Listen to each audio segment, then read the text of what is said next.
Buenas tardes con todos, espero que estén muy bien. Vamos a seguir lo que habíamos comenzado sobre lo que es sistema circulatorio. Y nos habíamos quedado exactamente en lo que viene a ser sistema sanguíneo, ¿ok? Este sistema sanguíneo humano está formado por el corazón y los vasos sanguíneos, arterias, venas y capilares, y tienen por función transportar la sangre por todo el organismo. La última vez vimos más o menos cómo era lo del corazón. Y el corazón en realidad es un órgano muscular hueco que se encarga de bombear la sangre hacia todo el organismo. Se ubica entre los pulmones y dentro de la cavidad torácica, obviamente para ser protegido. Internamente, como lo mencionamos, que tiene 4 cavidades, el corazón, 2 atrios o aurículas, ojo que son derecho e izquierdo, son superiores, pequeñas, cuboides, de paredes delgadas y una cara interna lisa. A los atrios o aurículas va a llegar a la aurícula derecha, la vena cava, y a la aurícula izquierda, la vena pulmonar. Ojo que el contenido de la sangre en la aurícula derecha es CO2 y en la izquierda es sangre con oxígeno. Además, tenemos 2 ventrículos, derecho e izquierdo. Esos 2 ventrículos son inferiores, son grandes, de forma triangular, sus paredes son gruesas e internamente son rugosas. De los ventrículos salen las arterias. Ojo, por ejemplo, la arteria que sale del ventrículo derecho es la arteria pulmonar y la arteria que sale del ventrículo izquierdo es la arteria aorta. El tipo de sangre que tiene esta arteria pulmonar contiene CO2, mientras que la arteria aorta contiene oxígeno. 4 válvulas. Sí, hay 4 válvulas que cumplen la función de que la sangre ya no retroceda conforme avanzado. ¿Cuáles son las válvulas que hay? En las atrioventriculares tenemos la bicúspide y la tricúspide. Y en válvulas semilunares tenemos la pulmonar y la aórtica. Cuando hablamos de la bicúspide, estamos hablando que está ubicado entre la aurícula y el ventrículo izquierdo. Algunos le llaman mitral también, bicúspide o mitral. Y la tricúspide está entre la aurícula derecha y el ventrículo derecho. ¿Ok? Ahora, válvulas semilunares son 2. La pulmonar, que se encuentra en la arteria pulmonar, y la aórtica, que se encuentra en la arteria aorta. Ahora, vamos a ver. Aquí está, un ratito, sí, el corazón. Vemos aurícula derecha, aurícula izquierda. Acá vemos ventrículo derecho, ventrículo izquierdo.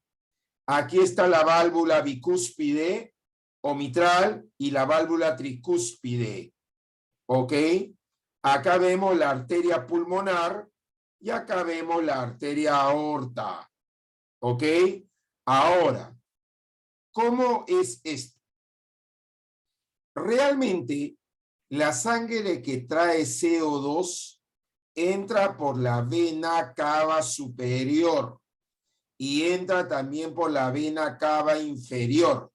Luego agarra aurícula derecha y esta aurícula derecha pasa la sangre al ventrículo derecho y luego pasa a la válvula, a la arteria pulmonar cruzando la válvula pulmonar y la va a llevar a los pulmones para oxigenarla, o sea, dejarle CO2 y recoger el oxígeno.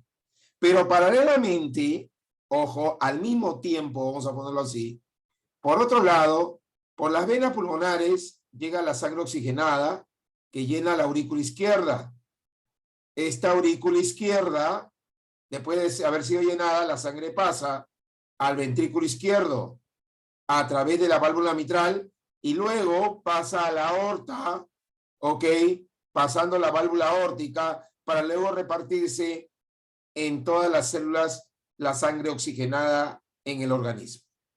Esto viene a ser la ruta que justamente acá está la circulación que hemos mencionado ahorita, ¿ok? La circulación de la sangre por el interior del corazón es lo que hemos hecho ahorita, lo que hemos explicado. Vuelvo a repetir. Algunos afirman que hay un corazón derecho y un corazón izquierdo, ¿ok? Porque cada lado está separado por un tabique central o sinusal, le llaman algunos, ¿no? Entonces, acá vemos dos aurículas y acá vemos dos ventrículos, ¿ok? Estas dos aurículas funcionan así. Vamos a hacer una por una. Vuelvo a repetir. Entra por acá, vena cava superior, la sangre con CO2, vena cava inferior y llenan la aurícula derecha. Esta aurícula derecha, ojo, la sangre pasa al ventrículo derecho, o sea, hacia acá, y luego pasa a la válvula pulmonar, perdón, a la arteria pulmonar, cruzando la válvula pulmonar, para luego irse a los pulmones y oxigenarse. Ahora, por otro lado, acá tenemos que ingresa la sangre, ojo, oxigenada de los pulmones, ¿ok? El cual se llena la sangre y pasa por el ventrículo izquierdo. Y luego del ventrículo izquierdo, ojo, pasa la sangre a la arteria aorta, cruzando la válvula aorta y llevando la sangre oxigenada a todas las partes del cuerpo. Acá está justo descrito lo que hemos dicho y lo vamos a leer para teorizarlo. La sangre con CO2 que llega de todos los órganos del cuerpo, excepto de los pulmones, ingresa a la aurícula derecha a través de las venas cavas, superior e inferior obviamente. Luego, la sangre con CO2 pasa a la aurícula derecha, luego al ventrículo izquierdo y de ahí es impulsada a los pulmones donde se produce la hematosis. La hematosis significa que la oxidación de la sangre a través de lo que conocemos como arterias pulmonares.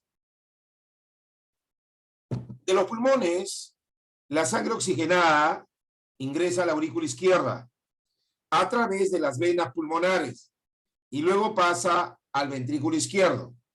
Del ventrículo izquierdo, la sangre oxigenada es impulsada a todas las células a través de la arteria aorta. Ahora, estas válvulas del corazón mantienen el flujo unidireccional de la sangre. ¿Qué significa esto? Que solamente la sangre va a ir en una sola dirección, no en dos, en una sola. Ahora, acá hay un detalle que tenemos que señalar. Cuando las aurículas se contraen, ojo, las válvulas atrioventriculares se abren y la sangre pasa de aurícula a ventrículo. Ojo, ¿eh? Y esto sucede en un mismo momento, ¿ok? Tanto para la aurícula derecha como la izquierda.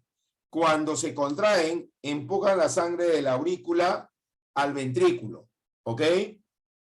Respectivamente, por supuesto, la válvula mitral, ojo, o bicúspide está en el izquierdo y la válvula tricúspide está en el derecho.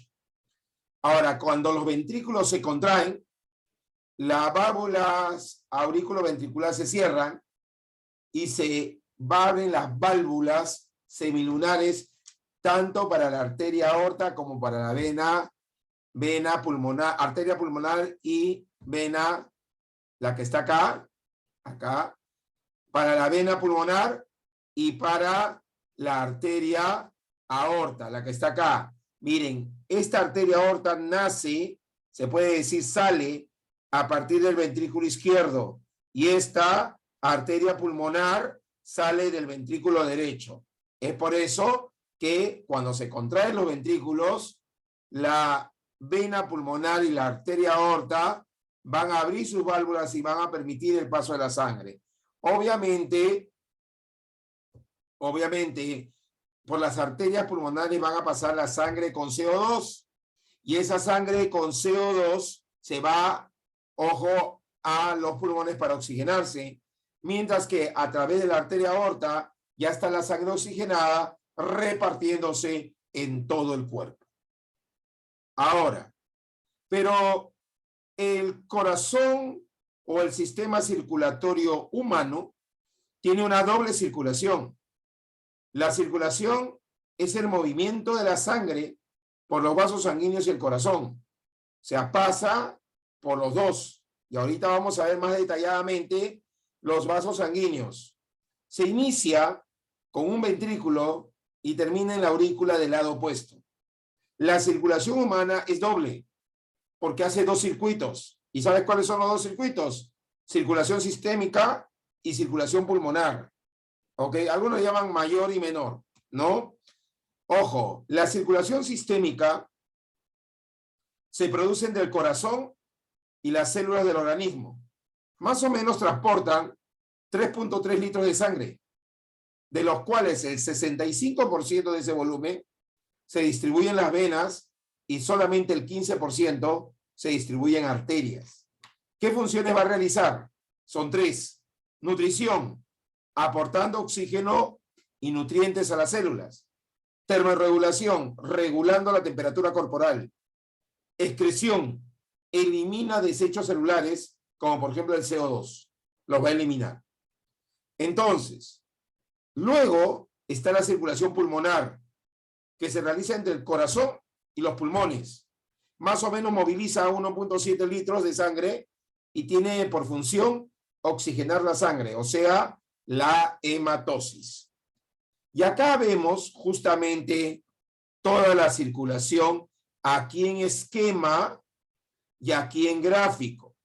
Todo acá, lo que es azul, es la sangre que tiene CO2 venosa y todo lo que es rojo es la sangre arterial.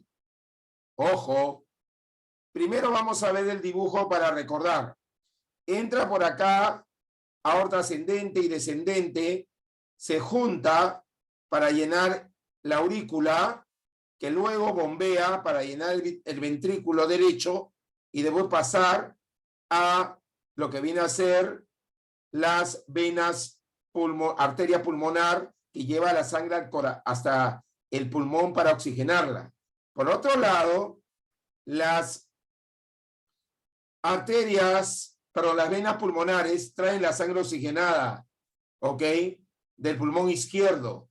Y luego pasa aurícula, ventrículo izquierdo, ahí pasa la arteria aorta, en donde luego se reparte la sangre oxigenada por todo el cuerpo. Y acá está la misma, pero en esquema. Aurícula izquierda, ventrículo izquierdo. Aurícula derecha, ventrículo derecho. Acá tenemos que los pulmones, ojo, por la aurícula derecha va a pasar vena cava, ¿ok? Lleva el CO2, o sea, las células dejan el CO2 y van a pasar a la vena cava, aurícula derecha, ventrículo derecho, y de ahí va a arteria pulmonar para oxigenarse en los pulmones. Pero luego de oxigenarse llega por las venas pulmonares hasta la aurícula izquierda.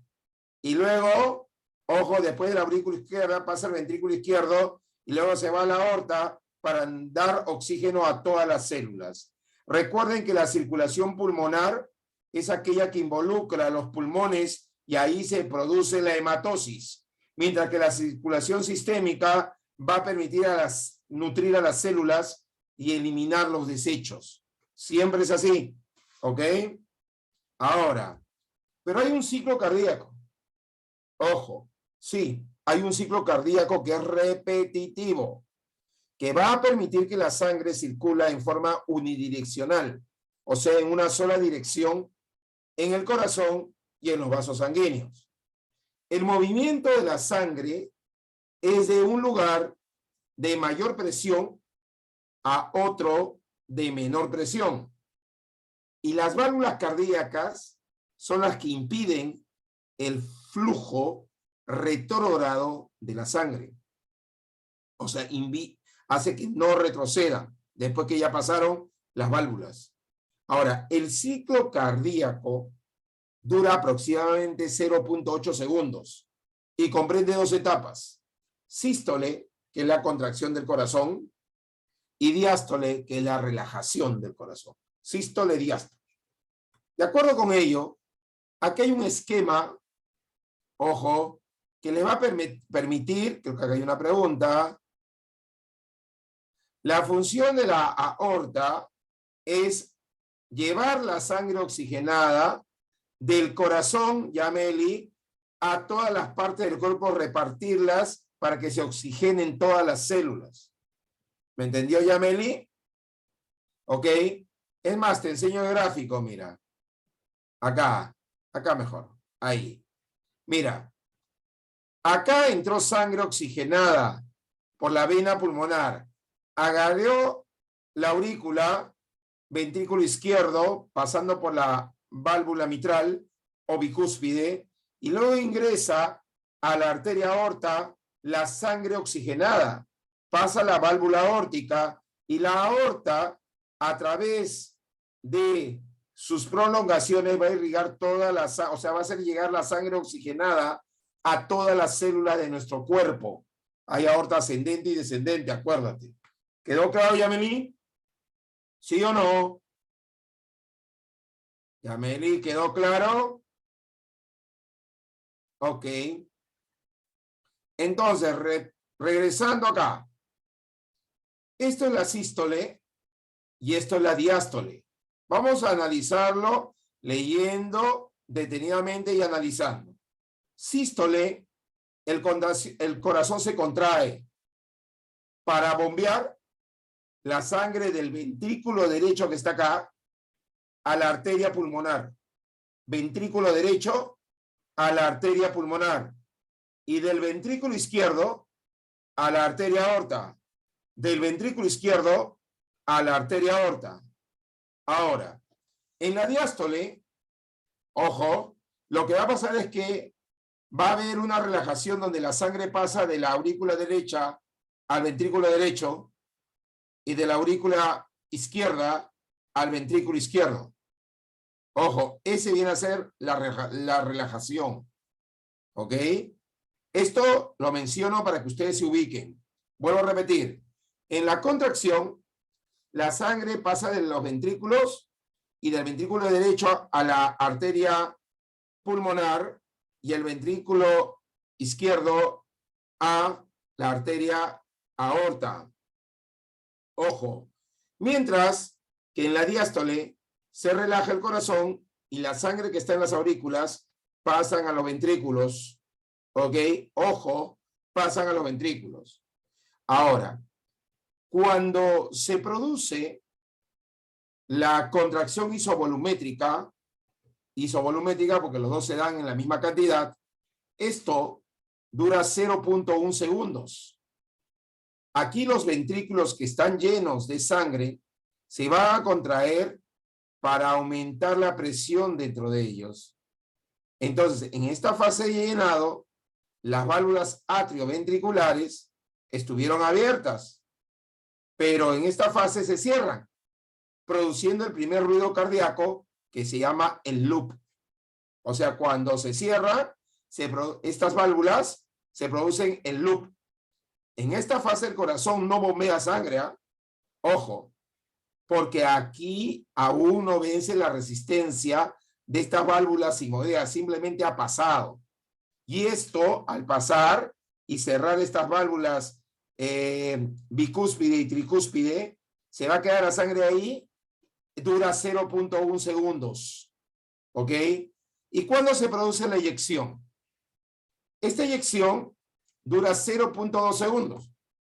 Y se produce cuando estas válvulas simoideas que están acá se abren y se bombea la sangre hacia el ventrículo izquierdo a la arteria aorta y el ventrículo derecho a las arterias pulmonares. ¿Ok? O sea, del lado izquierdo a la arteria aorta, del lado derecho a las arterias pulmonares, haciendo que la sangre ya no retroceda y siga avanzando. Todo eso son 0.3 segundos aproximadamente, porque 0,2 más 0,1 son 0,3 segundos. Por otro lado, ¿cuándo comienza el llenado? El llenado dura, o sea, el paso de la aurícula al ventrículo de ambos lados, 0,4 segundos, ¿ok? Y es el paso de las aurículas a los ventrículos. ¿Cuándo hay una relajación isovolumétrica? Esta relajación isovolumétrica dura 0,1 segundos.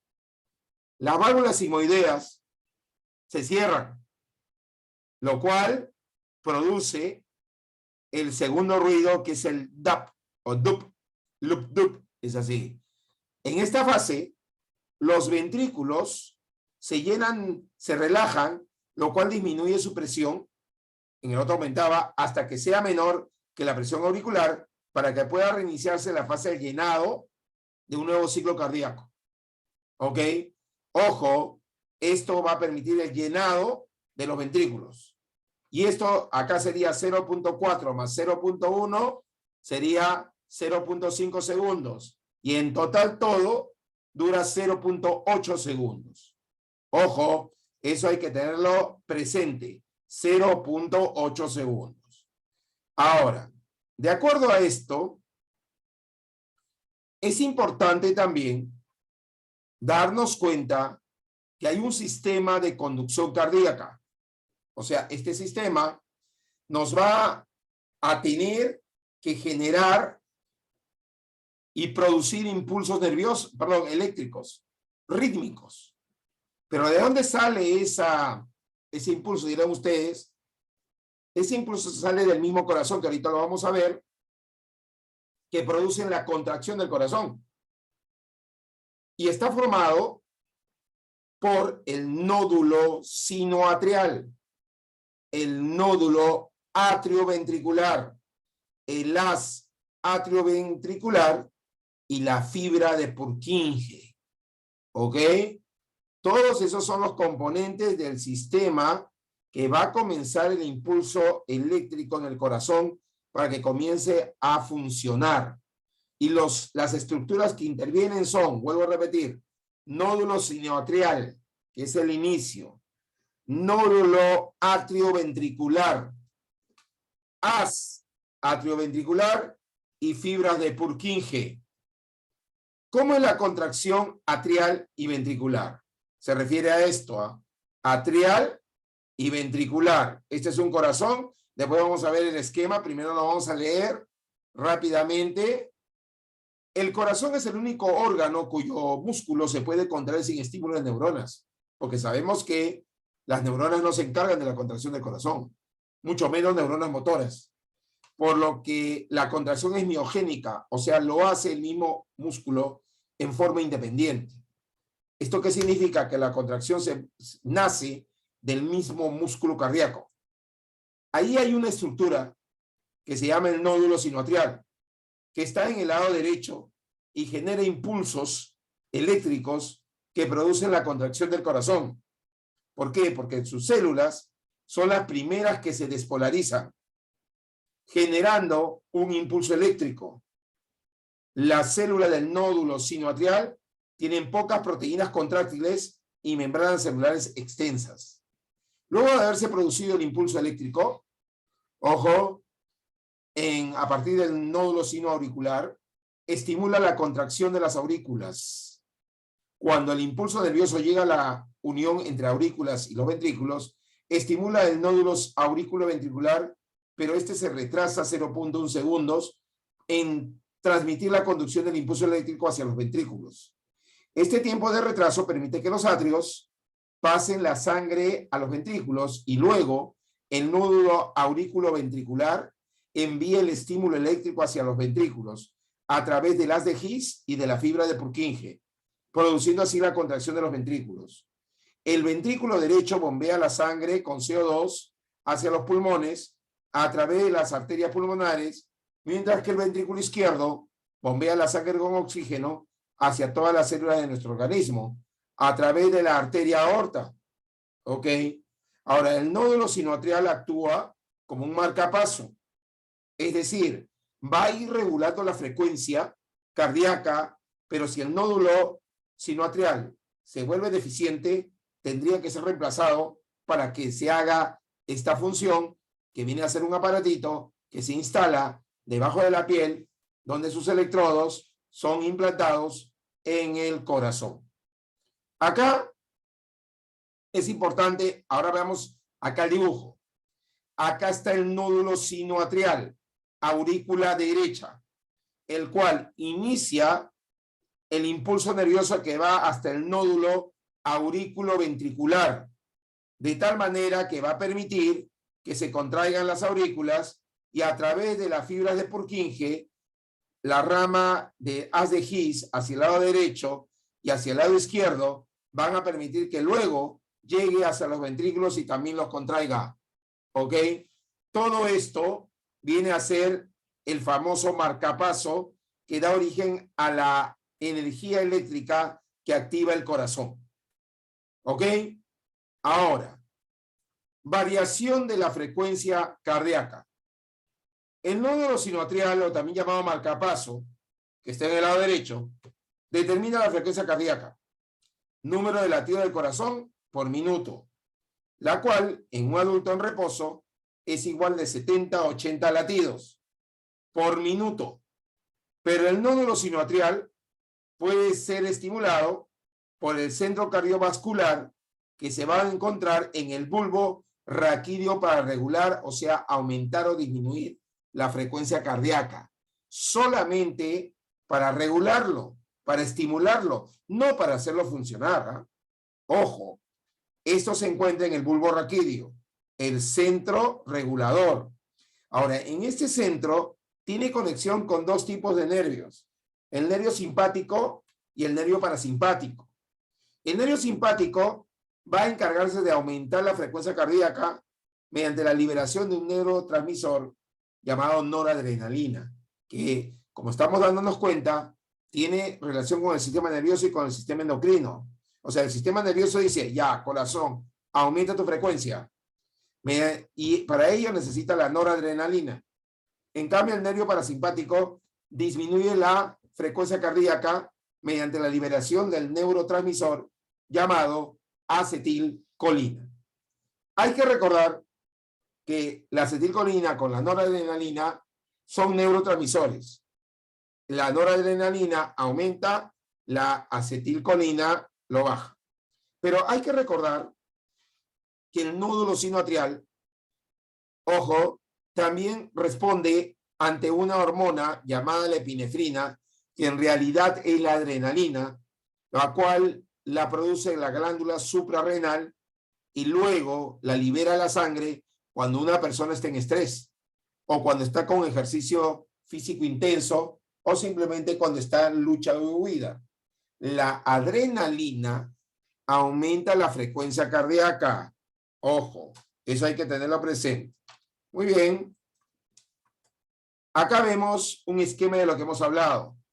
Aquí está el centro cardiovascular, ubicado en el bulbo raquídeo, en el cual los nervios simpáticos no van a funcionar cuando hay una baja presión sanguínea, baja concentración de oxígeno, bajo pH, o también cuando hay una alta presión sanguínea donde hay alta concentración de oxígeno y alto pH.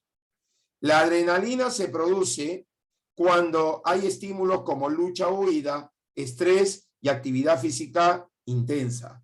Acá vemos entonces también los nervios parasimpáticos, ¿no?, que van a producir la noradrenalina, dando respuesta a una frecuencia cardíaca y una vasoconstricción, y la acetilcolina, que disminuye la frecuencia cardíaca y la vasodilatación. Y ahora entramos a lo que son arterias y venas. Cuando hablamos de arterias, estamos hablando de estructuras fuertes que van a soportar altas presiones y que van a llevar, obviamente, la sangre oxigenada. Cuando se transporta el oxígeno y nutrientes, se hace a través de arterias. Ojo, vuelvo a repetir. Cuando transportamos oxígeno y nutrientes, se va, ojo, por las arterias. La arteria o las arterias, a ver, creo que hay una pregunta ahí. Ah, no, me pareció. Las arterias transportan la sangre, ojo, a elevada presión. Esa es una característica. La llevan a elevada presión, por lo que tiene una luz derecha estrecha, es una cavidad estrecha, para mantener la alta presión. Pero la arteria, vamos a agregarle a ver un poquito, creo que se podría, a ver, creo que no. Ya, entonces hagamos esto, simplemente, ya. La túnica interna es esta, está formada por endotelio, que es una capa de células planas. Le sigue la túnica media, ahí está. Esta túnica media está formada por músculo liso, pero también por elastina. Cuando el músculo liso se contrae, se produce la vasoconstricción. El diámetro que tiene la arteria se reduce y disminuye el abastecimiento de sangre al órgano. Asimismo, la vasoconstricción aumenta la presión arterial y disminuye la pérdida de calor corporal. El proceso inverso a la vasoconstricción es la vasodilatación, el cual va a aumentar el abastecimiento de sangre hacia un órgano, disminuyendo la presión arterial y aumentando la pérdida de calor corporal. Eso hay que tenerlo presente. Y la túnica externa, que se caracteriza porque está formada por colágeno, ¿ok? Recordemos que la pared arterial es gruesa. Ojo, la pared arterial es gruesa y puede contraerse y puede estirarse. Por eso maneja alta presión y baja presión. Ahora, el músculo liso y la elastina que se encuentran en la túnica media, ¿no? Va a ayudar a que la pared arterial resista, evitando de esta manera dilataciones anormales. Esas dilataciones anormales es lo que se conoce como aneurisma, o en último caso, que se produzca la ruptura de la pared arterial. Hay que tener presente que el flujo de sangre en las arterias, en aneurismas, ¿no? O la ruptura de la pared arterial, se da cuando el flujo de la sangre en las arterias es pulsátil y continuo. Pero si es muy acelerado puede causar lesiones. Ahora, cada pulso que se toma en la muñeca está representada por un latido del corazón y puede ser palpado en las arterias más superficiales como la arteria radial. Eso hay que tenerlo presente. Ahora, cada órgano de nuestro cuerpo va a llegar sangre. Puede ser por una arteria o por más arterias. Por ejemplo, el hígado está almacenado, ¿ok? O mejor dicho, está abastecido de sangre por la arteria hepática, mientras que el corazón está abastecido por las arterias coronarias. O sea, la arteria hepática y la coronaria está abasteciendo sangre al corazón. Pero si una arteria coronaria se obstruye con una grasa saturada, se produce la arteriosclerosis, que puede ocurrir en ese momento infartos. Ahora, esta sangre arterial no tiene para nada, tiene válvulas. Eso hay que tenerlo presente. ¿Ok? No tiene válvulas. Eso hay que considerarlo siempre. Ahora, con respecto a la presión arterial. La presión arterial es 120/80, por si acaso. ¿Ok? Pero, ¿qué es la presión arterial? El pico de presión que alcanza la sangre en las arterias se llama presión sistólica y llega a 120. ¿Ok? Esa es la presión que ejerce la sangre en las arterias, la cual empuja la pared arterial hacia afuera ligeramente, ampliando la luz de la arteria y estirando levemente las fibras elásticas de la pared arterial. Cuando termina el latido cardíaco, la presión arterial disminuye. Ojo, y un latido cardíaco, la presión arterial disminuye para que las fibras elásticas estiradas aprieten la sangre en la luz arterial a regresar a su forma inicial. Este mecanismo evita que la presión arterial mínima, denominada presión diastólica, disminuya demasiado. Por eso es la arterial 120 con la diastólica, sistólica 120 y diastólica 80 miligramos de mercurio. Ahora hablemos sobre las venas. Bueno, las venas son más delgadas, pero sí tienen válvulas. No solamente tiene capa interna, media y externa. Y tiene válvulas que evitan que retroceda la sangre, obviamente. Ahora, las venas transportan desechos celulares, como el CO2 y la urea, desde las células a los atrios del corazón. Hay que recordar que las venas transportan sangre a baja presión, por lo que tienen una luz muy amplia, la cual mantiene la presión baja y permite un mayor flujo de sangre. Entonces, en las venas, la sangre no viaja a impulsos rítmicos. Las arterias sí. El 80% de la sangre de una persona de vida sedentaria, o sea que no hace nada de ejercicio, está en las venas. Hay que recordar que la pared de la vena es más delgada que el de la arteria, porque no tiene un músculo liso ni tampoco elastina, porque no soporta grandes presiones las venas al igual que las arterias. Pero las venas tienen unas válvulas que ya la habíamos mencionado, que van a permitir que la sangre vaya en una sola dirección y que no retroceda, evitando así acumulación de la sangre en las extremidades.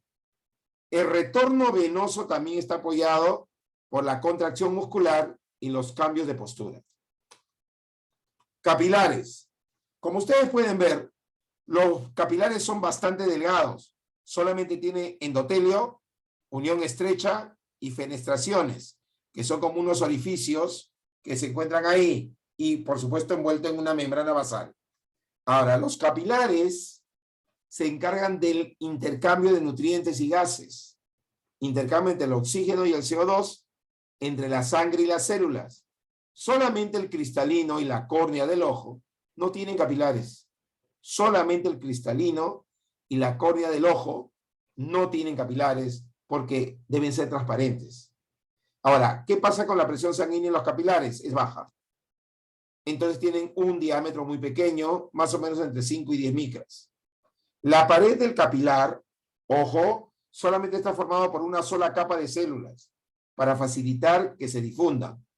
Ahora, estos capilares tienen poros entre sus células, lo que permite que el plasma de la sangre fluya hacia las células para formar el fluido intercelular, el cual va a tener nutrientes y oxígeno, excepto proteínas, como la albúmina, la cual no pueden pasar por el poro de los capilares. Los nutrientes y el oxígeno se difunden a través de estas células y luego estas células excretan los desechos hacia los capilares, de tal manera que lo elimina. Ahí vemos una comparación entre arteria y vena. ¿Ok? Ojo, que es muy importante saber que va aquí a formarse una arteriola, la membrana basal, y acá están los endotelios. ¿Ah? Esta es una arteriola, esta es una vénula. ¿Ok? La arteria, ojo, es más gruesa. Vayamos a las preguntas, a ver. Por favor, les voy a agradecer que contesten. Acá tengo la participación. ¿Qué vasos sanguíneos están etiquetados en el siguiente gráfico? Ojo, les ponen 1, 2, 3 y 4 en romanos. Les doy su tiempo para que me digan la respuesta. Yo espero. Ponen número 1, A, B, C o D.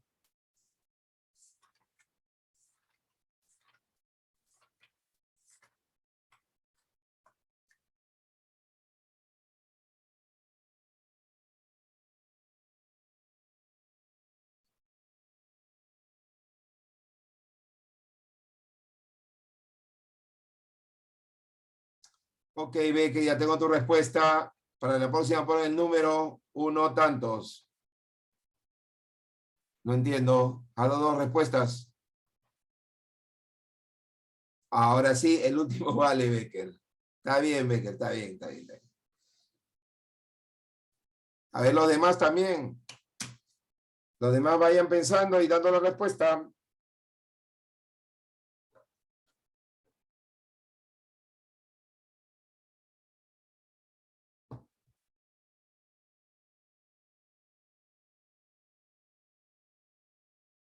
Sigo esperando.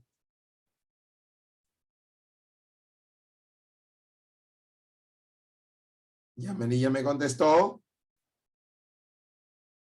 Tienen que responder, es un compromiso con ustedes mismos. ¿Harían también?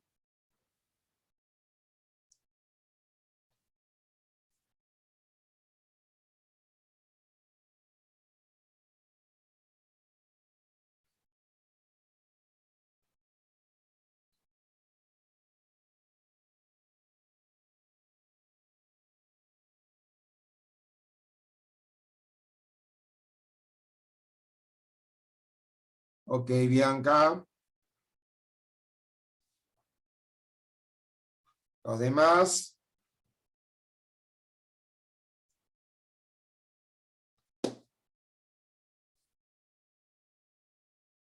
Vamos a dar la respuesta analizándolo también. Según el gráfico que hemos visto acá, el número 1 es una vena cava. De hecho, por lo tanto, todos los que tienen vena cava se queda. Acá hay 3. La C ya no va.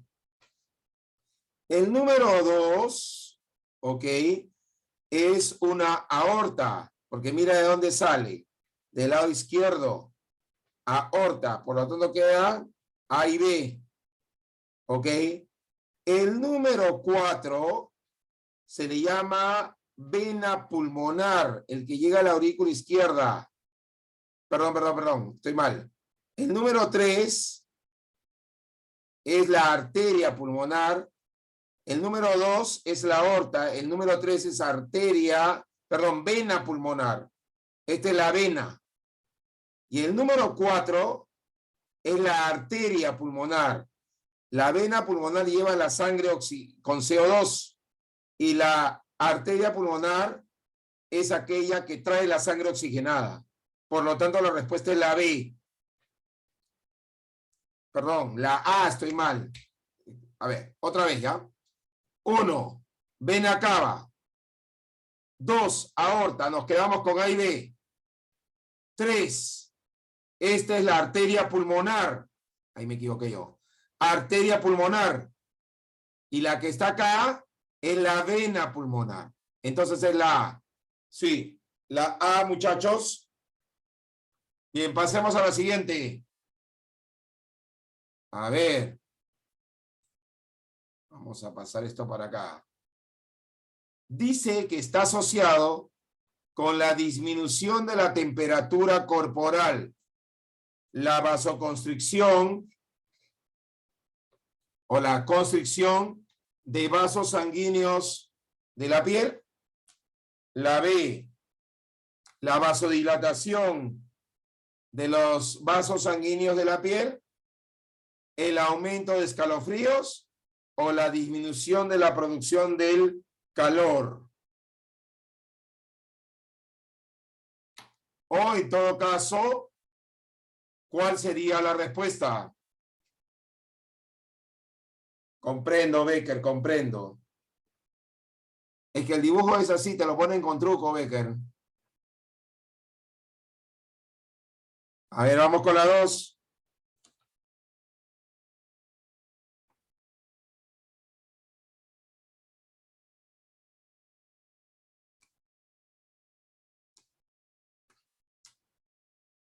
Ya me entendió Bianca, ya me respondió, mejor dicho.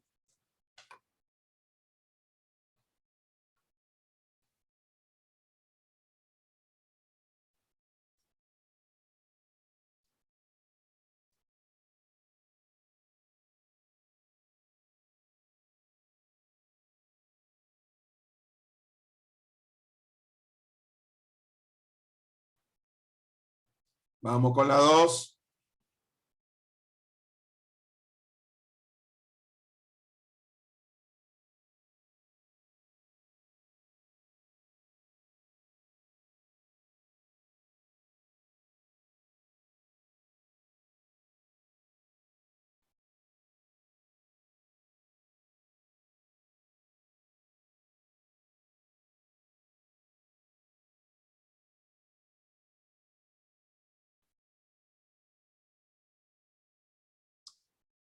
A ver.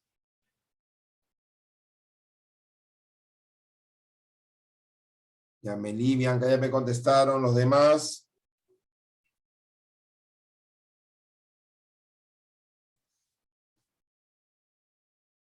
Arián, ya me contestó también. A ver, muchachos. Cuando hay una disminución de la temperatura corporal, tiene mucho que ver con dos cosas. O es la vasodilatación o es la constricción. ¿Ok? Pero cuando baja la temperatura corporal es que se ha vasodilatado los vasos sanguíneos de la piel. Por lo tanto, la respuesta es la B. ¿Ok? La B es la respuesta. Vasodilatación de los vasos sanguíneos. Una cosita en la anterior pregunta. Acá quiero aclarar lo siguiente. Creo que acá tengo para... A ver, acá. Miren. El que está acá, ojo, este que está acá, está la sangre oxigenada y agarra por acá a la arteria aorta. Esta es la arteria aorta. ¿Ok? Esta arteria aorta, el 2, arteria aorta. El 1, vena cava. En este caso es inferior, pero no te mencionan cuál. Hasta ahí estaría entre estos dos. Entre la A y la B. Ahora, el dilema es, voy a cambiar de color. Este es ventrículo derecho. Este que está acá, que estoy coloreando con azul, es la arteria pulmonar que lleva el CO2. Mientras que el que está acá en 4 es la vena pulmonar. Les muestro más acá. A ver, espérense, vamos a borrar todo para que no se confunda. Ok. Listo. Listo. Listo. Cerramos esto. Y miren acá. Ahorita les enseño. Acá está, mira. Venas pulmonares, arteria aorta. Para que siempre se acuerden, la vena pulmonar trae la sangre oxigenada, mientras que la arteria pulmonar lleva la sangre con CO2. Así lo recuerdan más. A ver. Sí, pues la 2 es la A. No, la 2 la A no. Estoy hablando de la 1. La 2. A ver, la 2. Ahí, acá ahí, un ratito. Vamos a verlo. Puede ser. Vamos a verlo un ratito. A ver. Vamos a ver. Vamos a analizarlo. Espérate, borro esto. Borro esto. Listo. Y acá cierro. A ver. Te está diciendo, ojo, ¿dónde está? Te está diciendo aquí en la pregunta, esta es. ¿Qué está asociado a la disminución de la temperatura corporal? Nosotros aquí, ok, acá está vasoconstricción y vasodilatación. Acá se puede decir constricción también. El diámetro de la arteria se reduce y disminuye el abastecimiento de sangre al órgano. Así, si la vasoconstricción aumenta, la presión arterial disminuye la pérdida del calor. Disminuye la pérdida del calor. ¿Ok? Ojo, corporal. Y el proceso inverso se llama vasodilatación. El cual aumenta el abastecimiento de sangre en un órgano y disminuye la presión arterial y aumenta la pérdida de calor corporal. Entonces es la B. ¿Ok? ¿Quedó claro?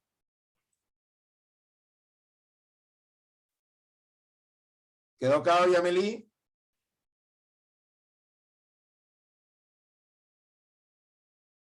Yameli, te estoy preguntando si quedó claro.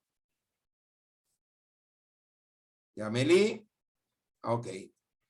Ahora, sigamos. Ya. ¿Cuál es la secuencia correcta del flujo de sangre en la circulación normal? Les ponen vena pulmonar, atrio derecho, aorta y vena cava. Vena cava, vena pulmonar, aorta, atrio derecho. Vena cava, atrio derecho, vena pulmonar y aorta. Vena pulmonar, vena cava, aorta y atrio derecho. ¿Cuál sería la correcta? ¿Cuál sería la correcta? La 3.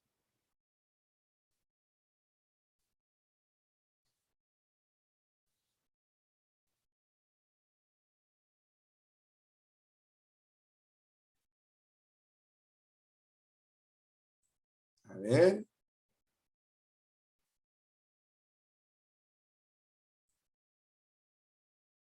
No, la admisión. Claro, pero acá dice que está asociado con la disminución de la temperatura. A ver, mientras que van viendo, a ver.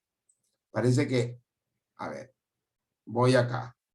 Dice túnica media, compuesto por músculo liso y proteína elastina. Cuando el músculo liso se contrae, se produce la vasoconstricción. El diámetro de la arteria se reduce y disminuye el abastecimiento de sangre al órgano. Disminuye el abastecimiento de sangre al órgano. Asimismo, la vasoconstricción aumenta la presión arterial y disminuye la pérdida del calor. O sea, comienza a tener frío. El proceso inverso se denomina la vasodilatación, el cual aumenta el abastecimiento de sangre a un órgano, disminuye la presión arterial y aumenta la pérdida del calor corporal. Ojo, y por ende la temperatura pues disminuye. ¿Ahora sí quedó claro? ¿Quedó claro? Lee hasta el último de la oración. ¿Ok? Tienes que leer hasta el último de la oración, no es leer una parte nomás. ¿Ok? Regresamos a nuestra pregunta. Acá, en la 3, ¿cuál sería?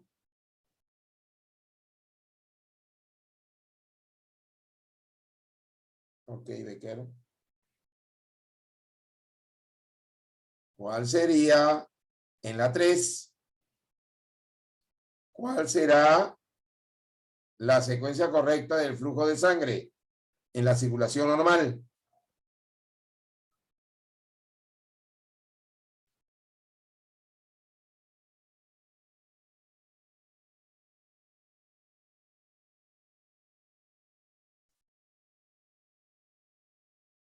La 3, por favor.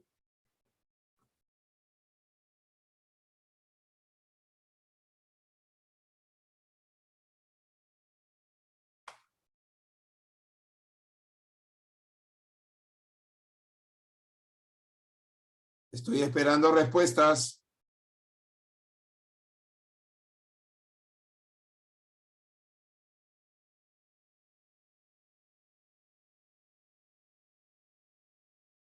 Muy bien, ya me dieron respuesta cada uno.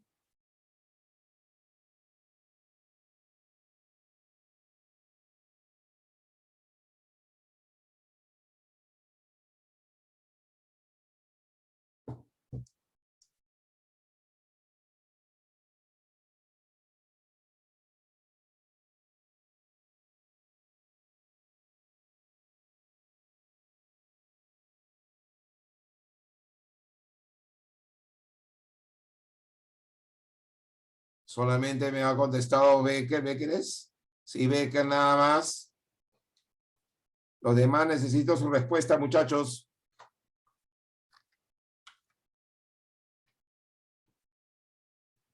Necesito sus respuestas.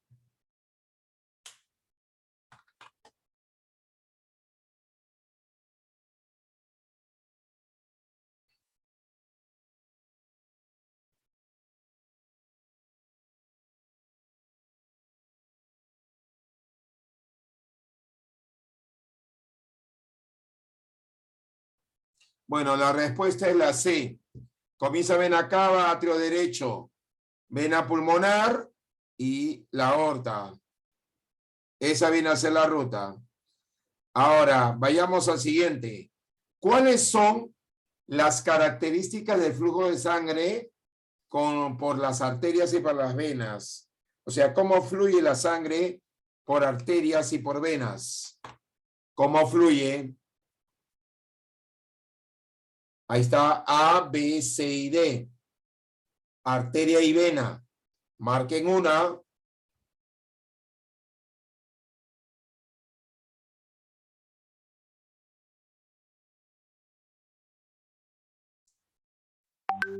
A ver, vamos a ver.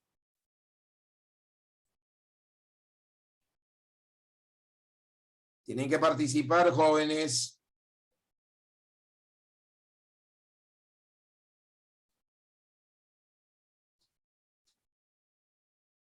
La 4.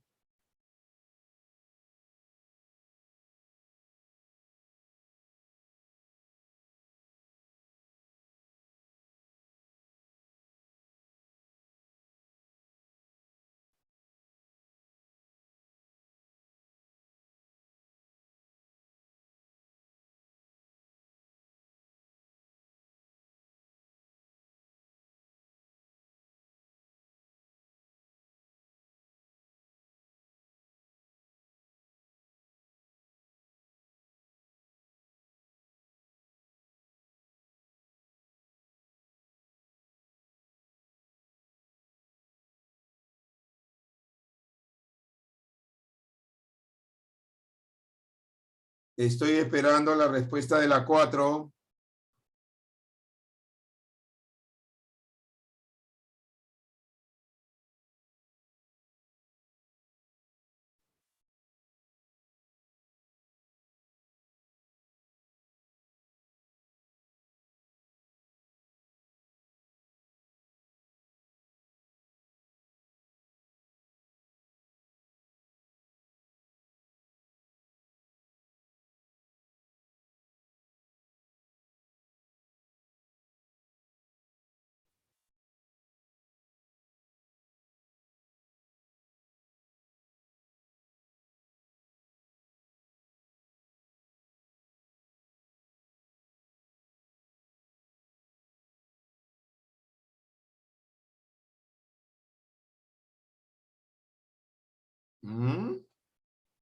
Ya me contestó.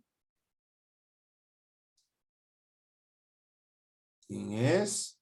Becker. Yameli. Muy bien. Becker. ¿Cuál es tu duda, Becker? Ah, tengo duda, la verdad. Ya. Revisa el apunte del PPT, revisa para que veas lo de la presión. Y lo mencioné también, que siempre en la arteria hay, comparado con la vena, en cuestión de la presión, ¿dónde es más alta? Ojo. Por eso la pared es más gruesa. ¿Dónde es más alta? Por eso la pared es más gruesa. Porque si no, se rompería. Y casualmente cuando se rompe, en donde o se aglutina, se producen los aneurismas.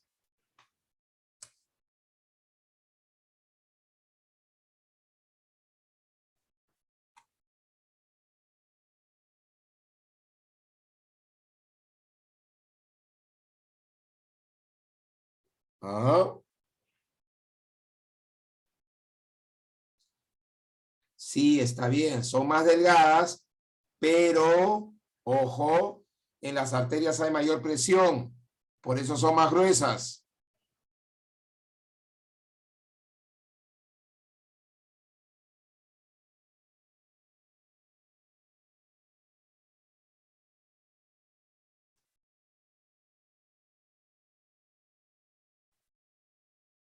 Claro.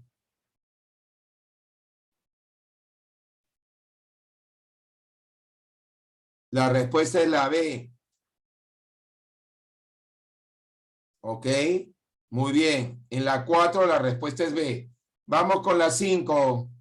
A ver, ¿qué está sucediendo en el corazón cuando las válvulas semilunares están cerradas? ¿La sangre está entrando en la aorta? ¿La sangre está entrando en la arteria pulmonar? ¿O la sangre está en ventrículos o los ventrículos se contraen? ¿Cuál sería?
La 5, lo que está sucediendo cuando las válvulas están cerradas, fundamentalmente es que la sangre está entrando a la aorta y a la vez la sangre está entrando a la arteria pulmonar, los dos al mismo tiempo. Por lo tanto, la respuesta es la A. ¿Ok? Muy bien. La 6. ¿Cuál es la secuencia de estructuras a través de las cuales fluye la sangre oxigenada? La A, arteria pulmonar, corazón o aorta. B, vena pulmonar, corazón, aorta. C, arteria pulmonar, corazón, vena pulmonar. O D, vena pulmonar, corazón o arteria aorta. A ver, ¿cuál podría ser? Con la 6, para ya pasar a otro sistema.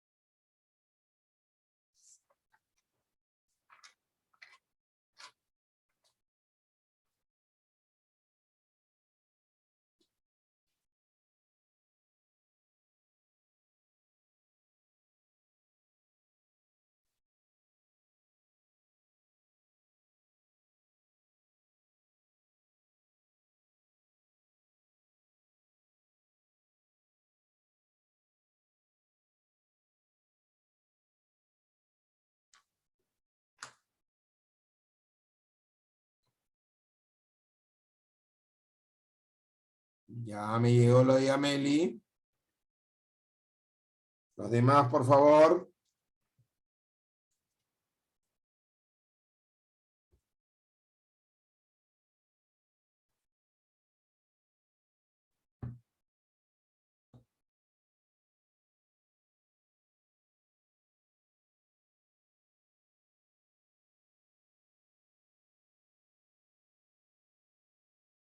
Está hablando solamente de la sangre oxigenada.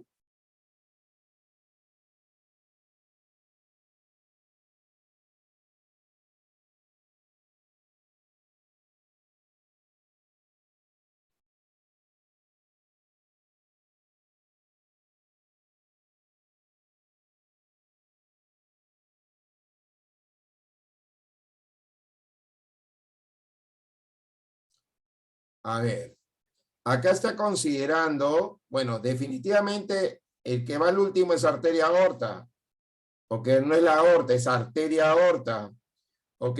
Eso lo tenemos claro.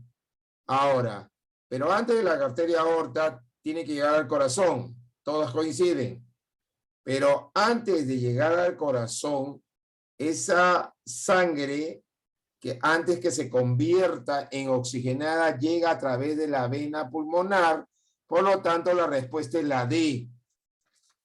La respuesta es la D. Muy bien. Ahora vamos a ver la siguiente. 31. Acá está. Sistema respiratorio. Cuando hablamos del sistema respiratorio hay mucho que decir realmente. Por lo tanto, este sistema respiratorio se da en muchos organismos. Pero, ¿en qué consiste un sistema respiratorio? El sistema respiratorio lo que quiere hacer es intercambio de gases.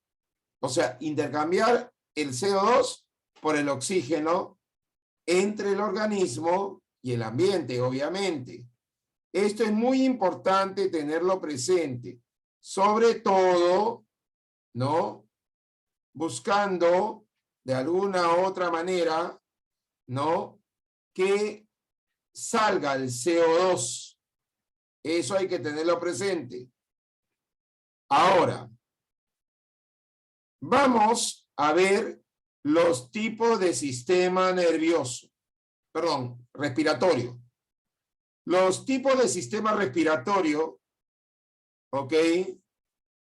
Se refiere a que hay no especializado y especializado. El no especializado se va a dar en esponjas y cementerios. Ojo, donde el oxígeno pasa por difusión, ¿ok? Así, difusión simple. En cambio, en el especializado están los variantes. En las variantes vemos respiración cutánea y respiración branquial. Ojo, la respiración cutánea se da en una piel delgada, desnuda, altamente vascularizada, húmeda y permeable a los gases. ¿Dónde encontramos esta respiración cutánea? En los anélidos, en los moluscos, en los anfibios, inclusive los anfibios, ¿no? Además de tener la respiración cutánea, tienen respiración pulmonar en el estadio adulto. Ojo, eso hay que tener presente. Ahora, la respiración branquial también es una, se puede decir, respiración en la cual se da en animales acuáticos. Las branquias son prolongaciones laminares, filiformes o arborescentes de la pared del cuerpo que se proyectan hacia el exterior. Cuando se proyectan hacia el exterior se llama branquias externas y a veces se aloja en una cavidad corporal llamada branquias internas. Cuando hablamos de las branquias externas, ojo, hablamos de que se encuentra en los anélidos, en los moluscos, en los crustáceos y en algunas larvas de los anfibios. Ojo, ¿ah? Eso se puede dar a algunas larvas de los anfibios. Ahora, las branquias internas se dan básicamente, ojo, en moluscos, crustáceos y en los peces. Eso hay que tenerlo siempre presente. Ahora, en cambio la respiración traqueal es propia de los insectos, ¿ok? Presenta solamente un orificio que se llama espiráculos y a través de ese orificio entra el aire, pasa por los tubos traqueales y se va repartiendo y extendiendo por todo el animal. Ojo, y cada tráquea tiene unas traqueolas que tienen un líquido en la que se realiza el intercambio de gases. Eso solamente se da en insectos. Y bueno, la respiración pulmonar, obviamente, la respiración pulmonar es un típico de los vertebrados, aunque también puede darse en los invertebrados. ¿Ok? Por ejemplo, los pulmones laminares en las arañas. Ahora, el área de superficie de los pulmones ha aumentado conforme ha ido evolucionando los vertebrados. Por ejemplo, los pulmones de una salamandra son sacos simples. Los anfibios y reptiles tienen pequeñas protuberancias o pliegues, ¿no? Que pueden incrementar su área superficial. Y las aves tienen pulmones anexados a sacos aéreos. Mientras que los pulmones de los mamíferos tienen millones de alvéolos que incrementan la superficie disponible para el intercambio gaseoso. ¿Ok? Ahora, acá vemos, por ejemplo, a través de la piel, ¿no? ¿Cómo se da? Acá también a través la tisular, acá por branquias externas, aquí por branquias internas, aquí por tráqueas en insectos y en vertebrados por pulmones. Ahora, pero vamos a ver a continuación cómo es el sistema respiratorio humano, pero a nivel de un video que nos va a ilustrar rápidamente y luego vamos a teorizar. ¿Ok? Un ratito, un minuto. A ver.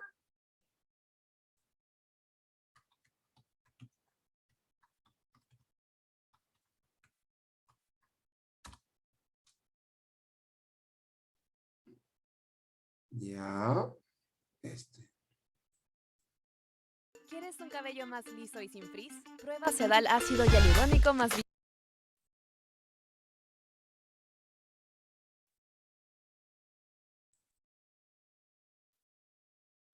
Un ratito, vamos a ponerle calidad. Listo. Ahora sí.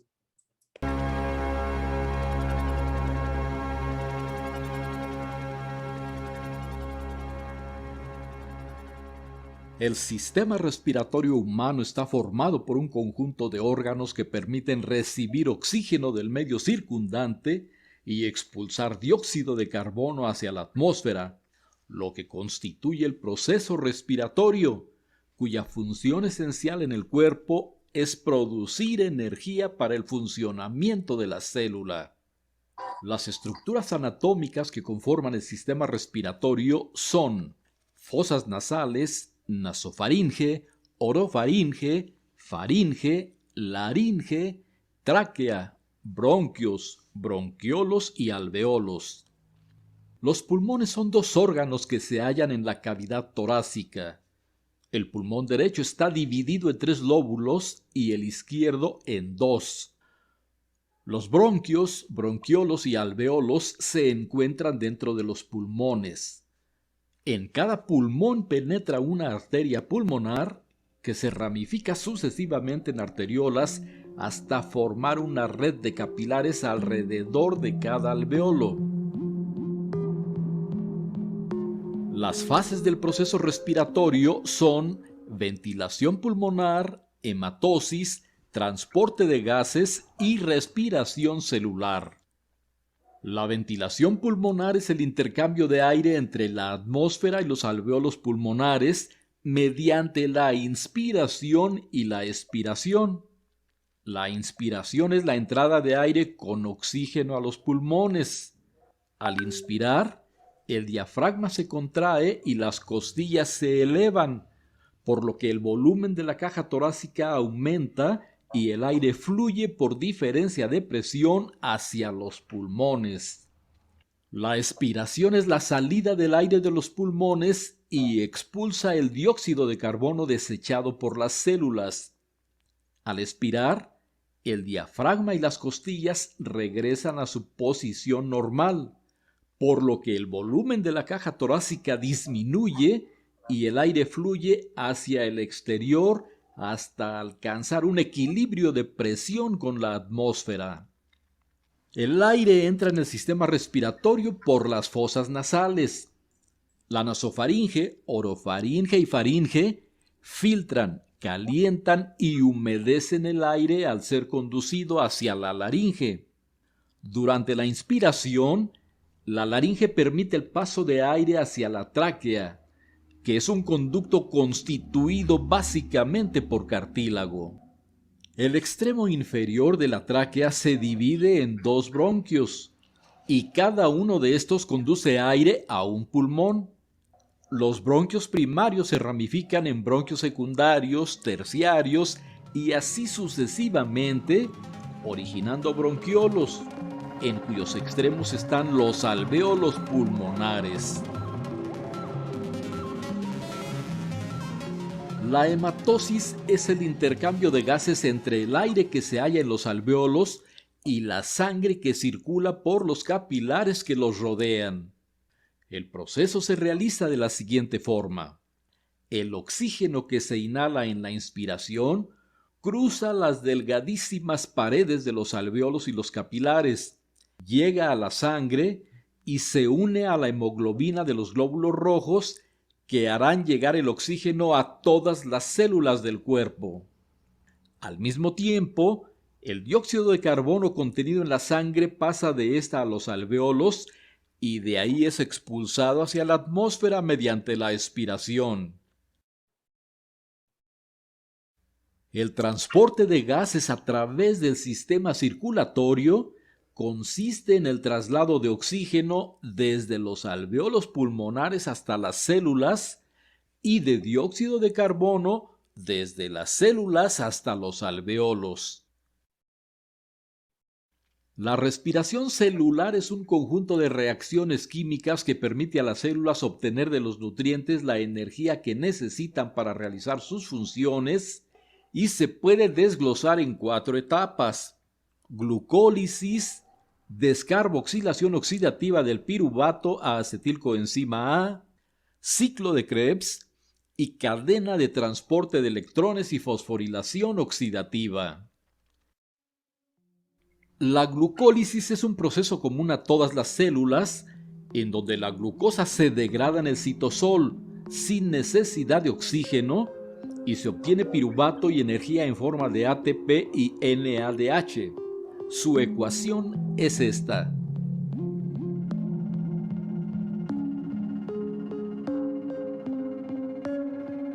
Descarboxilación oxidativa del piruvato a acetilcoenzima A. Cuando la descarboxilación oxidativa se realiza en células eucariotas, el piruvato generado en la glucólisis pasa del citosol a la matriz mitocondrial, en donde pierde dióxido de carbono, proceso llamado descarboxilación, y además libera un electrón que oxida al NAD positivo, que pasa a ser NADH más H positivo y gana una coenzima A. Entonces, el grupo acetilo se une a la coenzima A y se forma acetilcoenzima A. La reacción de la descarboxilación oxidativa del piruvato a acetilcoenzima A es esta.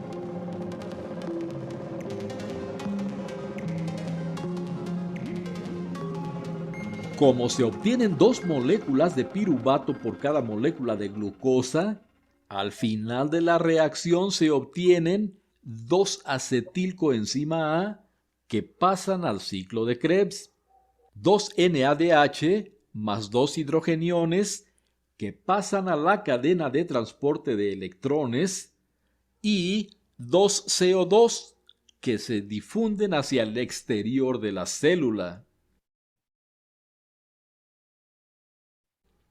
El ciclo de Krebs, llamado también ciclo de los ácidos tricarboxílicos y ciclo del ácido cítrico, aquí esto ya lo hemos visto, o sea, en otras palabras, el objetivo de que ingrese el oxígeno es que se haga la respiración celular, se proceda a hacer todos estos procesos, porque lo maravilloso es que esto sucede en cada, ojo, en cada célula. ¿Ok? En forma sincronizada y de acuerdo a la necesidad metabólica. Ahora, esto se entiende de esta manera.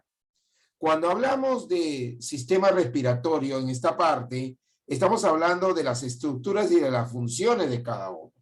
No, porque lo que es respiración celular ya lo hemos visto.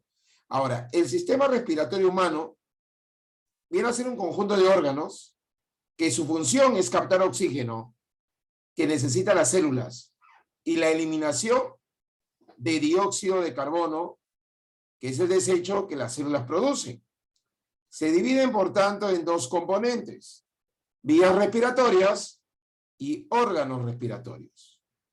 Las vías respiratorias se encargan de captar, transportar y purificar el aire inspirado. Aquí están las fosas nasales, la faringe, la laringe, la tráquea y los bronquios. Entre los órganos respiratorios se van a realizar el intercambio de gases. Esto es en los pulmones. Todo comienza con fosa nasal, faringe, laringe, tráquea, y de ahí bronquios, bronquiolos y alveolos pulmonares. Y como ustedes pueden ver, está inervado por venas y arterias. A nivel del alveolo pulmonar se produce el intercambio de CO2 con oxígeno, donde el CO2 es expirado. Pero ¿cuáles son las características de los alveolos? Primero, tiene una pared delgada. Ojo, además tiene abundantes capilares pulmonares alrededor de los alveolos y sobre todo hay mayor relación entre área de superficie y el volumen. Con relación a la pared delgada de los alveolos, está formado solamente por una sola capa de células planas que se llaman neumocitos 1. Esto facilita la difusión del oxígeno y del CO2. En el segundo, abundante red de capilares pulmonares alrededor de los alveolos. ¿Por qué? Porque estos capilares pulmonares le van a permitir, ¿no?, hacer el intercambio gaseoso cuando intercambian CO2 con oxígeno. ¿Ok? Y obviamente puede aumentar la eliminación de CO2 conforme haya mayor cantidad de intercambio de gases. Y sobre todo la gran cantidad de alvéolos, porque hay una gran cantidad, más o menos 600 millones de alvéolos por cada 80 metros cuadrados, aumenta la superficie para hacer eficiente la difusión entre el oxígeno y el CO2. ¿Ok? O sea, los alvéolos ayudan a que se amplíe la superficie de intercambio gaseoso. Pero, ojo, el alvéolo tiene que estar húmedo. Hay una humedad interna. ¿Y quién lo produce? Los neumocitos 2, que están en la pared del alvéolo, que van a secretar una sustancia surfactante que va a hacer parecer que está húmedo. Esto va a permitir, este surfactante, que los gases se disuelvan y evite que el alvéolo colapse. ¿Ok? Ojo. Y las paredes del alvéolo se adhieren entre sí por la disminución de la tensión superficial. Hay que tener presente que los recién nacidos prematuros tienen insuficiente superficie surfactante en pulmones y muchas veces nacen con la falta de este surfactante, ¿no? Entonces, se le tiene que dar oxígeno y la sustancia surfactante ante esta dificultad respiratoria. Acá vemos los alvéolos. Este alvéolo tiene células neumocitos 1, pero también tienen el surfactante, que es el neumocito 2, que le da la sustancia para que se mantenga húmedo. Y acá vemos el intercambio. El oxígeno pasa a la sangre y la sangre deja en el alvéolo el CO2 que recogió de todas las células por las cuales pasó. Acá vemos alvéolos, ¿no? En baja magnificación, y acá vemos los neumocitos 1 y los más gruesos, los neumocitos 1 también, y acá neumocitos 2. Neumocitos 1 solamente forman una placa. Pero cuando hay respiración, se transporta oxígeno a las células, donde se produce energía. El objetivo es producción de energía, y ahí entran los procesos de glucólisis, ciclo de Krebs e intercambio o transferencia de electrones. Allí es donde intervienen. Pero todo involucra un proceso de ventilación. Y también, aparte de la ventilación, involucra músculos, ¿no? Que van a estar relacionados en forma antagónica. Y luego vamos a ver los intercambios por partes y cucharadas. Ventilación. Como su nombre lo dice, hay un intercambio entre el aire de los alvéolos y la atmósfera. Esta ventilación permite mantener un gradiente de concentración de oxígeno y de CO2 entre el aire del interior del alvéolo y la sangre que fluye los capilares pulmonares. Este intercambio de gases va a permitir ello. Sobre todo, los gases se van a difundir de un lugar de mayor concentración del gas a otro lugar de menor concentración del gas. Por ejemplo, el aire de los alvéolos tiene una mayor concentración de oxígeno que la sangre de los capilares pulmonares, por lo que el oxígeno difunde del alvéolo al capilar pulmonar. Obviamente, la ventilación puede ser de dos formas: inspiración y expiración. Miren lo que estoy diciendo, ¿eh? O sea, la ventilación involucra una ventilación, inspiración y expiración. Ahora, aquí vemos los músculos respiratorios que participan en ambos. Por ejemplo, músculo respiratorio, diafragma e intercostales externos. En la inspiración, estos dos se contraen los músculos respiratorios. Ojo, que esto es un cuadrito que resume la relación entre ellos y qué es lo que sucede en cada uno. En cambio, en la expiración, el diafragma e intercostales externos producen una relajación de los músculos respiratorios. Ojo, Además, en la acción muscular antagónica intervienen diafragma, intercostales externos, intercostales internos y músculos abdominales. Esto fue una pregunta de examen alguna vez en Cayetano Heredia, donde les hablaban de un músculo antagónico y decían qué sucedía. Por ejemplo, en la inspiración, el diafragma se contrae y se aplana hacia abajo, mientras que la expiración se relaja y se curva hacia arriba. En la expiración, cuando se relaja. En la inspiración, la contracción de los músculos intercostales externos jala las costillas hacia arriba y hacia afuera. En cambio, en la expiración, los músculos intercostales se relajan para permitir el descenso de la caja torácica. Además, todos los músculos intercostales se contraen y descienden. Los músculos se contraen y descienden hacia el tórax. Los músculos intercostales internos y abdominales se relajan en la inspiración, mientras que en la expiración los músculos abdominales se contraen y empujan el diafragma hacia arriba. Esto con relación a los músculos antagónicos. Volumen pulmonar. En la inspiración aumenta, mientras que en la expiración se reduce. Presión intrapulmonar. En la inspiración disminuye debajo de la presión atmosférica, entonces el aire ingresa a los pulmones para igualar la presión. Y en la expiración aumenta la presión intrapulmonar por encima de la presión atmosférica, por lo que el aire comienza a salir de los pulmones para igualar la presión. Este cuadrito está elaborado como para que de frente contesten la respuesta.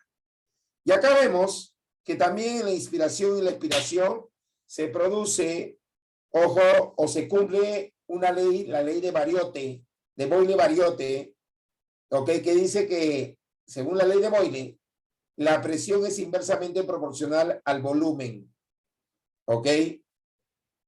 Por ejemplo, esta ley se manifiesta en la inspiración cuando el volumen aumenta y el diafragma se va hacia abajo cuando el aire entra. Mientras que en la expiración el aire sale y el diafragma se relaja. Aquí hay una mayor presión intrapulmonar, mientras que cuando hay inspiración hay una menor presión intrapulmonar. A esto se llama cumplimiento de la ley de Boyle. Intercambio gaseoso. Esto lo hemos visto en el video. Ok, vemos, este es el alveolo.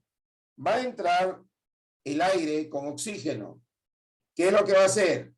El oxígeno se va a agarrar de la hemoglobina y va a soltar el CO2 hacia el alveolo para que lo bote por la expiración.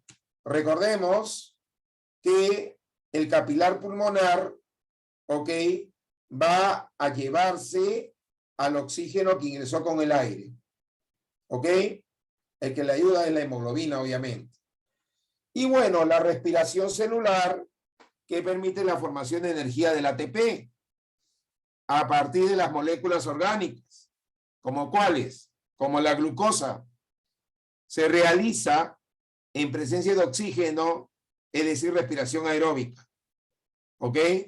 Ahora, es muy importante tener presente también que los neumocitos tipo 1 se encuentran en los alveolos. Y acá lo vemos detenidamente. La pared es delgada. Miren, esto que está acá es el eritrocito. Esto que está acá es el endotelio capilar, este el plasma sanguíneo, y este es la membrana basal, y el que está acá es el epitelio de la pared alveolar, núcleo de la célula epitelial. Entonces, hay una delgada capa, por eso se permite hacer el intercambio gaseoso. Pero ojo, también los neumocitos secundarios hacen que tenga surfactante y aparentemente parezca húmedo. Ahora, en cambio, el neumocitos de tipo 2 crea una cubierta protectora en el cual es una película que ayuda a mantener húmedo al alveolo para que pueda transmitir o hacer el intercambio entre los gases. ¿Ok? Este intercambio no va a permitir que no colapse el pulmón. Acá vemos, acá está junto los dos. Este es el secundario, neumocito secundario, y este es el primario. Entonces, cuando un niño nace, generalmente tiene un síndrome de dificultad respiratoria infantil, el cual se le brinda ayuda a través de aplicándole surfactantes para que de esta manera no pueda reaccionar y respirar bien. Músculos antagonistas, ya lo hemos visto, tanto en inspiración como en la expiración, se requieren distintos músculos, ya que los músculos solo trabajan al contraerse. La inspiración y la expiración, como hemos visto, realizan movimientos opuestos, por lo tanto se necesita de diferentes músculos para que sean antagonistas. Ahora, cuando hay ventilación pulmonar, se necesitan músculos antagonistas. ¿Por qué? Porque los músculos pueden producir movimiento en una dirección, porque al menos para realizar el movimiento en forma opuesta, se necesita de dos músculos, es decir, como un músculo se contrae produciendo un movimiento, el segundo músculo se relaja y es alargado para el primero. Recordemos que el movimiento opuesto es causado por la contracción del segundo músculo, mientras que el primero se va relajando. O sea, mientras que uno se contrae, el otro se relaja. Y acá vemos más detallado cada músculo antagónico, ¿ok? Desmenuzado, más que el cuadro anterior. Estos solamente son los músculos que intervienen. En el cuadro anterior se está planteando todos los que participan. Músculos respiratorios, a los antagónicos, el volumen molar y la presión intrapulmonar. Pero aquí se les está poniendo solamente los músculos de la inspiración y expiración. Solo músculos. Por ejemplo, el diafragma en la inspiración se mueve hacia abajo y se aplana. La expiración se mueve hacia arriba y adquiere una forma más abombada. En la inspiración, la caja torácica se mueve hacia arriba y hacia afuera. En la expiración, la caja torácica baja y hacia adentro.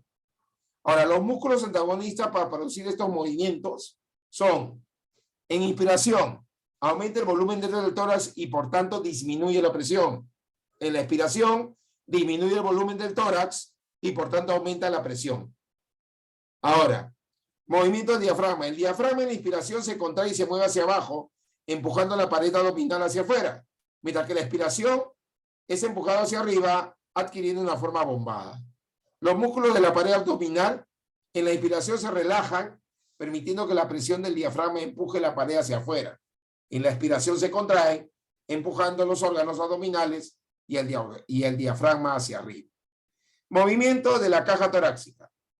Ojo que en la inspiración, los músculos intercostales externos se contraen tirando la caja torácica hacia afuera y hacia arriba, mientras que en la expiración se relajan y vuelven a ser alargados. En la inspiración, los músculos intercostales internos se relajan y vuelven a ser alargados, mientras que en la expiración se contraen tirando la caja torácica hacia adentro y hacia abajo. Epidemiología, ¿qué es lo que estamos viviendo ahora? El área de la medicina que se encarga de se puede decir, de la presencia, de la incidencia y las causas de las enfermedades. La mayoría de estudios epidemiológicos son de observación en lugar de experimentales. Se proponen muchas teorías sobre las causas de una enfermedad para obtener pruebas a favor o en contra de la teoría que recogen datos mediante encuestas que podrían probar la asociación de la enfermedad y su causa teórica. Hay una correlación entre el riesgo y una enfermedad, no prueba que el factor sea causante de la enfermedad. Suele haber otros factores que hacen que incida la enfermedad y pueden causar asociaciones espurias entre una enfermedad y un factor que no lo causa. Para compensar esa desviación de recopilar datos, es importante investigar, haciendo cálculos estadísticos, desviaciones de estándar y aislar cada factor. Eso es lo que se ha hecho ahora con el coronavirus, pues. La rama de la medicina que se encarga de haber estudiado todo lo que es el coronavirus es la epidemiología. Y desgraciadamente, esta rama es la que hace el estudio in vivo. Durante la pandemia se han hecho muchos estudios y se ha ido descubriendo cosas, ¿ok? Pero también hay gente que ha ido desapareciendo por la muerte de esta enfermedad. Pero el área es la epidemiología. Bueno, y las causas del cáncer del pulmón, que es bueno hablar. Recordemos que el cáncer da mayor probabilidad a las personas que fuman, ¿ok? Es más, el tabaquismo, según las investigaciones, es la causa del 87% de casos, ¿no? Porque el humo del tabaco tiene sustancias químicas mutagénicas. La incidencia del cáncer del pulmón aumenta con el número de cigarrillos consumidos por día y el número de años como fumador. El tabaquismo pasivo es el causante del 3% de los casos. Recordemos que la contaminación ambiental causa el 5% de los casos de cáncer al pulmón y lo vemos en el caso de los tubos de escape del vehículo diésel, el óxido de nitrógeno, el escape de vehículos y el humo de combustión de carbón madera o de materias orgánicas.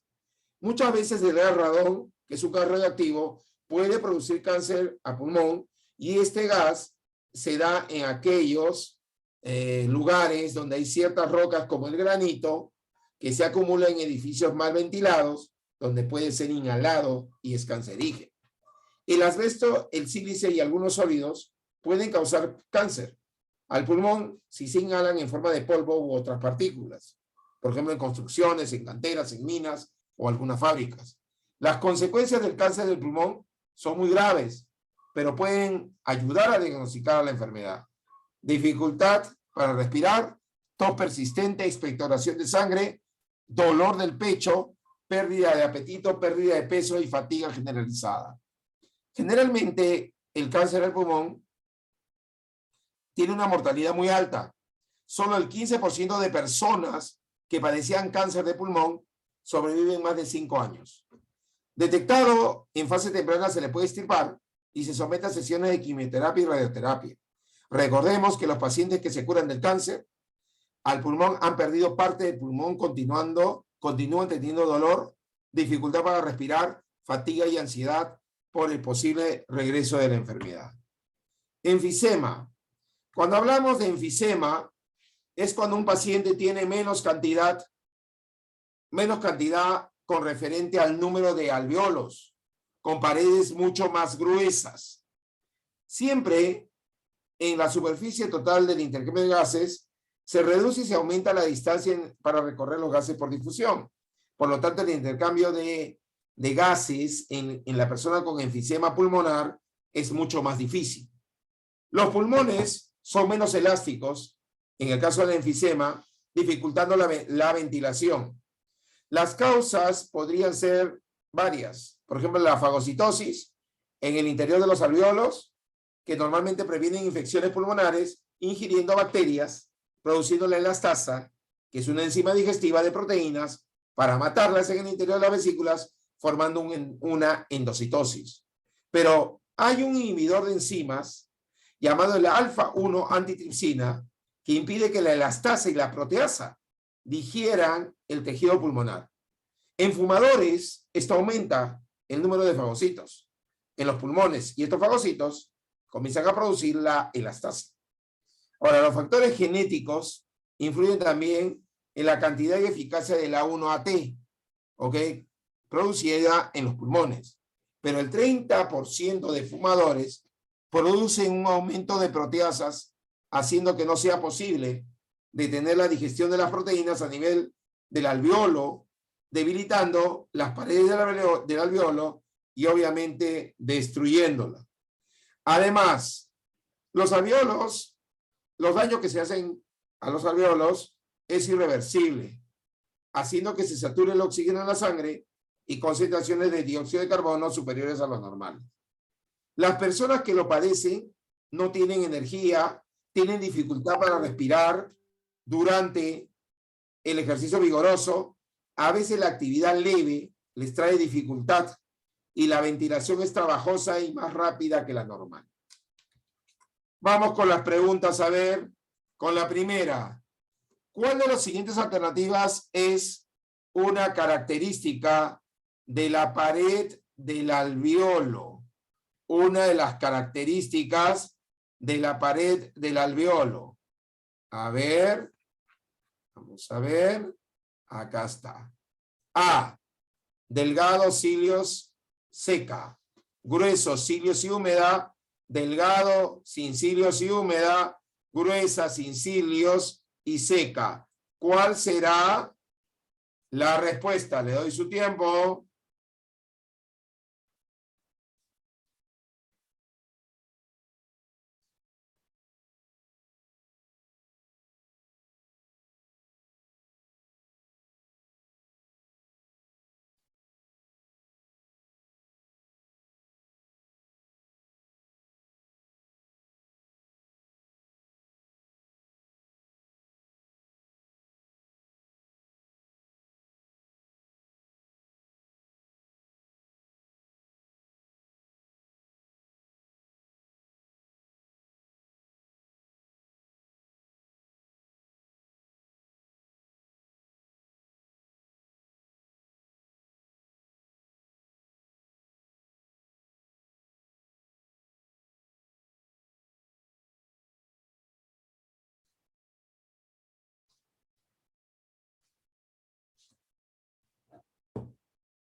A ver.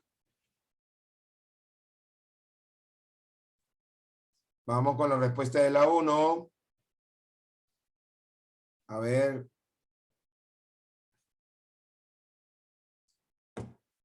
¿Cuál es la característica del pared del alveolo?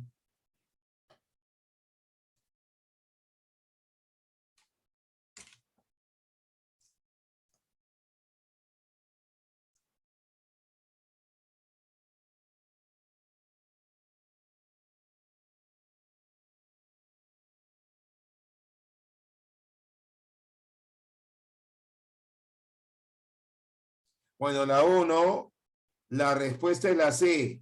Delgado, sin cilios y húmeda. ¿Ok? ¿Qué proceso tiene? Ahí, vamos a ver. ¿Qué proceso resulta de la inhalación? A. Un aumento en el volumen de la cavidad torácica. Un aumento de la presión en la cavidad torácica. La relajación de los músculos intercostales externos o la relajación del diafragma. ¿Cuál es la respuesta de la 2? Está fácil, ¿ah? Ya ve que él me contestó.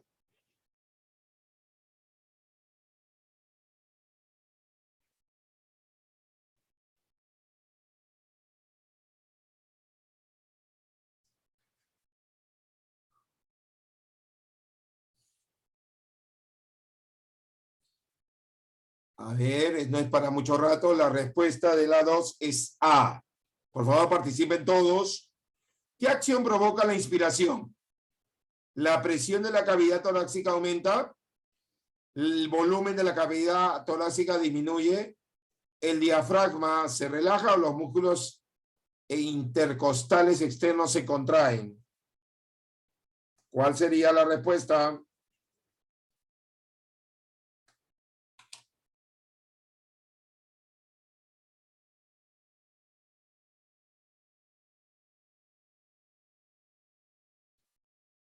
La 3, por favor.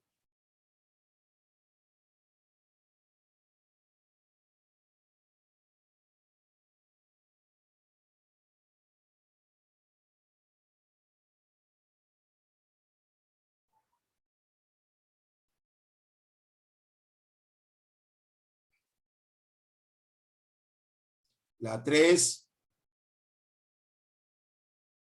¿Qué pasa cuando hay inspiración? Inspiración, ingresa el aire.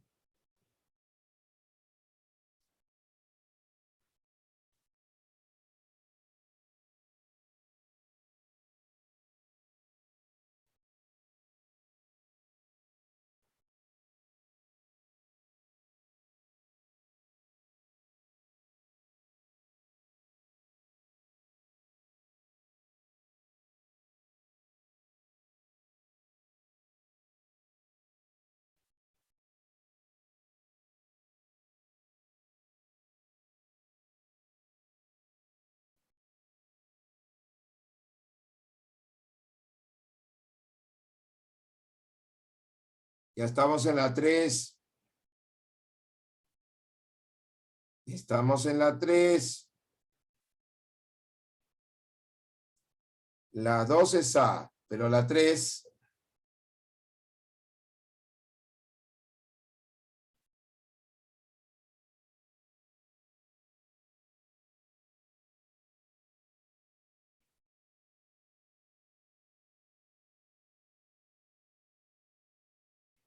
Yameli me ha dicho la 3, pues las 3.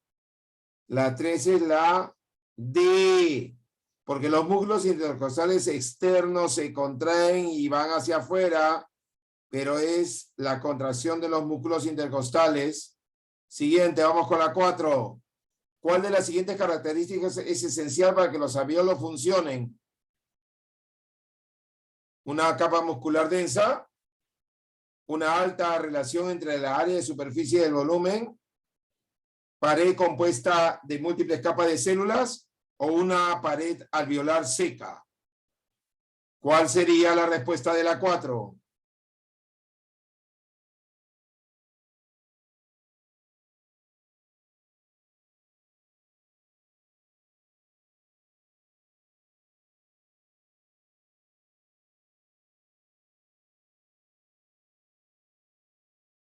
A la 1, a las 2 y a las 3.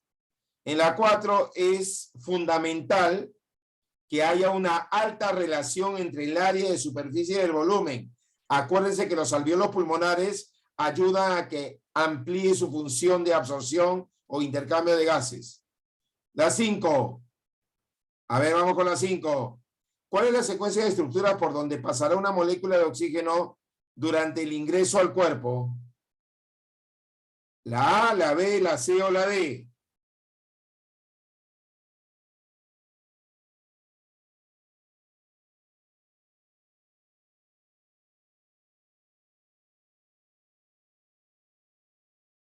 La 5. La 5. Secuencia de estructuras donde pasa una molécula de oxígeno durante su ingreso al cuerpo. Primero, la 5 sería los bronquios, bronquiolos, arteria pulmonar. Esa sería, ¿ok? Esa sería la secuencia, es la D. Y la 6, ¿cuál de los siguientes cambios ocurre al inicio de ejercicio? ¿Cuál es, en la 6, cuál de los siguientes cambios ocurre al inicio del ejercicio?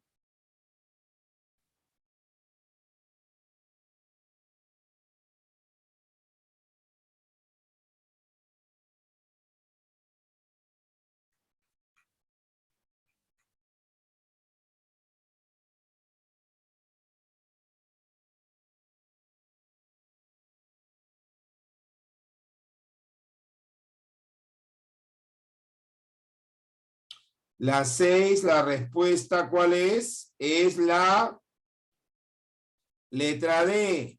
Porque cuando tú haces ejercicio, la disminución de concentración de CO2 baja. Hay una disminución. ¿Ok? No olvidarse. Repito, la 4, la respuesta es la B. La 5, la respuesta es la D. Y la 6 también es la D. ¿Ok? A ver. Vamos a ver si estamos en la hora. Son las 4 en punto. El profesor Mateo llega puntual y se retira puntual. Ven, nos vemos la próxima, muchachos. Suerte.